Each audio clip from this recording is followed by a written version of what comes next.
Alright guys, welcome to the channel. This is Jigsaw0097 here. Just wanted to remind you that I am on other platforms, the main ones being Odyssey and Minds, but I'm also on BitChute, Rumble, Parler, Getter, Twitter, and DeviantArt.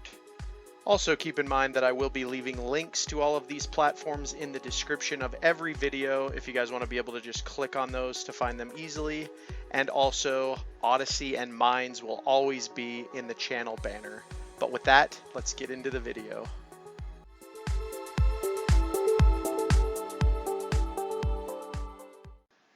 Alright guys, making this video, it might be an unpopular opinion, but I think Gardner Minshew, sorry, I always say his name wrong. I think he has the potential to be the Eagles' Nick Foles 2.0, guys. And let me explain. So, as you guys know, the Eagles beat the Jets today, 33-18, pushing them to 6-7, which is even more annoying because had they beat the Giants last week, they would be over 500 right now and have a very real chance of leading the division. But that's a rant for another day, and I actually did make a video for that if you guys want to check that out, about the loss to the Giants. But this really has to do with the potential, I think, the raw potential of Gardner Minshew and what I think the Eagles actually have in this kid.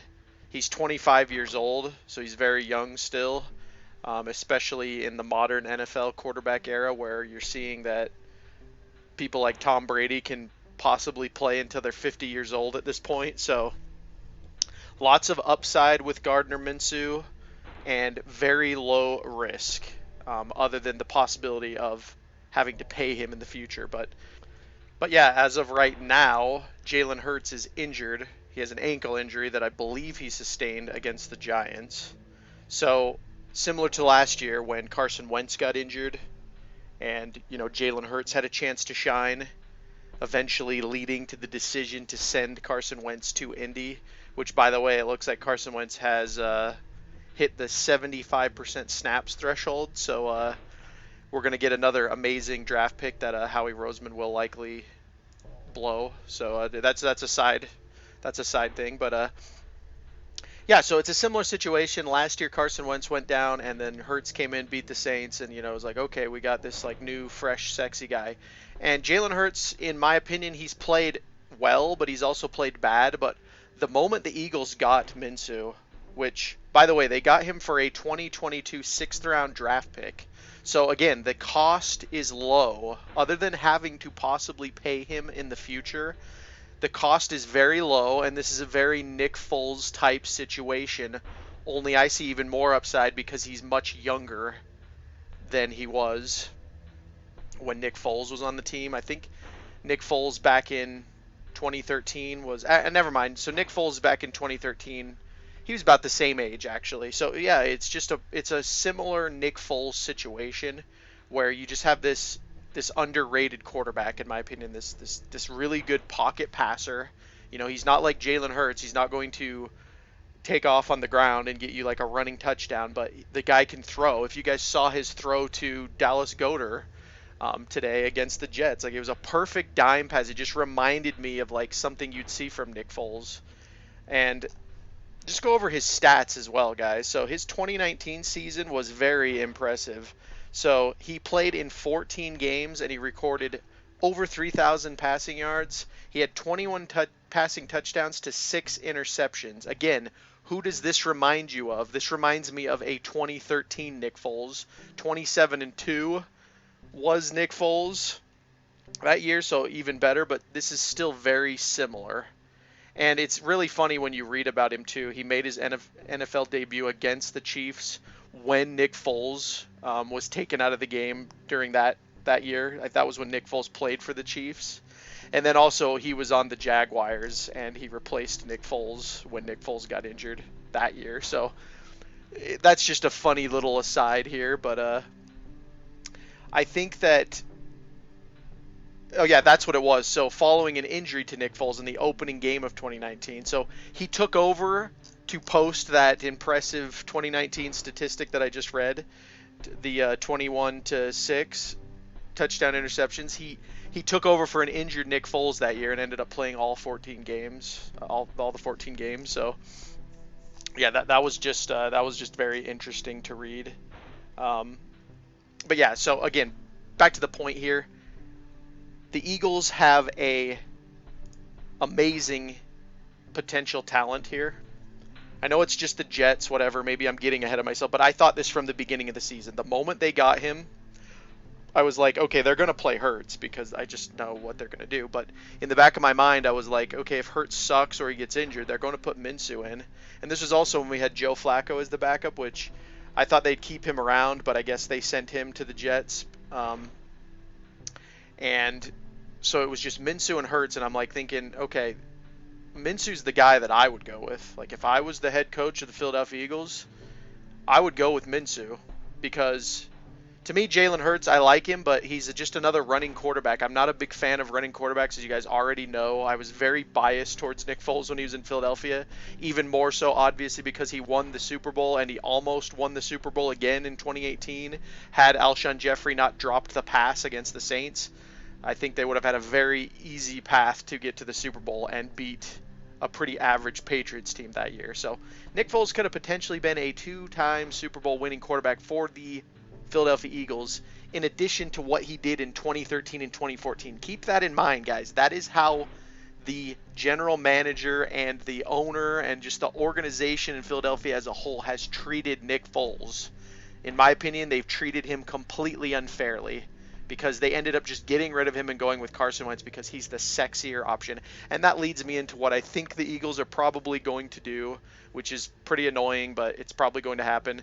They're probably going to just stick with Hurts, or they're going to hold out for another year and try to draft a quarterback because from what I've been reading, there really isn't a lot of quarterbacks to draft this year. So they'll probably look to wait until like the 2023 draft and, maybe fill in some gaps there. But again, we have Howie Roseman drafting, so I have no faith in that process at this point until they fire him. But in my opinion, again, they've already got the quarterback. In fact, they have two great quarterbacks. They could keep Hurts and they could keep Minshew. Maybe Hurts goes to the secondary role if he continues to play average or he gets injured. Again, it's not that Hurts is bad. It's just that he's running around a lot like Carson Wentz was. And in my opinion, there's going to be a point where he just gets horribly injured because that just kind of always happens with running quarterbacks, unfortunately, or that he becomes like a Lamar Jackson and he starts to get figured out a little bit. So, yeah, that's kind of what my thoughts on this matter is. I think the Eagles have a Nick Foles 2.0, and they would be absolutely brain dead to not stick with this, which, again, I don't think they will because the whole Nick Foles situation just proved that they're not really very common sense when it comes to these decisions, but they have an absolute diamond in the rough here. Gardner Minshew would be absolutely fantastic to watch play, especially if they built around this kid, because he just has a rocket of an arm. I was very impressed with him in Jacksonville, and I'm very impressed with him already on the Philadelphia Eagles after just one game. And the Eagles, they have a bunch of division games coming up. We have to play the football team twice, the Redskins. Then we have to play the Giants again, and then we have to play the Cowboys. I think every single game coming up is a division game. So if it was me, the season, as far as I'm concerned, is basically over. The Cowboys are going to win the division. I would play this kid for the rest of the year and just see what he can do in the last, 5 games, 4 or 5 games. I don't even know anymore how long the regular season is. I would just play him and see what he can do. And I don't know. I just really liked what I saw when he threw that ball to Dallas Goedert. Again, I know it's just one play, but I'm just thinking, okay, this guy, I already liked him, but yeah, he just has flashes of Nick Foles. And so anyway, that's kind of the video, guys. I just want to give my quick thoughts. I'm not really going to make a video on the Jets game because I pretty much knew that the Eagles are undefeated against the Jets in franchise history. I mean, was it really any surprise that they won the game as far as that goes? I was more looking at, one, they did blow them out, and two, Gardner Minshew looked really good. So that was what I was looking for in that game. And again, another thing, I think he could spread the ball around a lot more. You have a Devontae Smith on the team. The Eagles have so much talent right now. It's absolutely ridiculous. This is why I said that they are good, but they are not good enough in a previous video, because I think they have a lot of potential to be very good. with this young talent. But they need a quarterback that's consistent. And I'm not saying Gardner Minshew will be completely consistent all the time, but I think, again, like Nick Foles, if they can do that kind of thing with him and just have him keep it simple, stupid, right? Keep the offense simple, which unfortunately Nick Sirianni does have a tendency to not do. Run the ball more and let Minshew just make the plays. Just let him throw the ball and give the ball to his running backs, right? So that'd be the perfect strategy. Maybe bring in again the Chip Kelly offense again. The read option worked really well with Nick Foles. Maybe try that with Minshew. I don't know. That's what I would be doing if I was Nick Sirianni. I would just I'd try to win games, but at the same time I'd also be like, you know what, we kind of blew it. So like let's just see what we have in Gardner Minshew and like the rest of the team, and then hopefully like fire Howie Roseman, which probably won't happen, but like let's hope Howie Roseman has a good draft in 2022 and he actually brings in some more talent to maybe refresh that O-line a little bit, and yeah, sky's the limit as far as that goes. But again, what do I think the Eagles are really going to do, guys? I think they're going to keep Jalen Hurts. They're probably going to put Minshew on the bench again, and eventually he'll probably get traded to some other team for some more draft picks, and the Eagles will end up drafting another Carson Wentz type quarterback in the higher to mid rounds, and then who knows? That's kind of my prediction. You can't really predict after that, but that's what I think the Eagles are going to do instead of sticking with, in my opinion, just this gift, right? You got him for a 6th round draft pick. You don't have to pay him yet. He's 25 years old. He's got all the upside in the world. He's a pocket passing quarterback, very accurate. He can throw the ball deep. Like, again, to me, it's a no-brainer, but will the Eagles do it? Who knows? So anyway, guys, that is the video. Let me know what you think about Gardner Minshew. Do you agree with me? Do you disagree with me? Whatever you think, leave it down in the comments. I'd like to hear the discussion. That's just what I think, but yeah, I could be wrong. Maybe I'm missing something that you guys could present. So anyway, that is the video. Thanks so much for watching, and I'll talk to you later.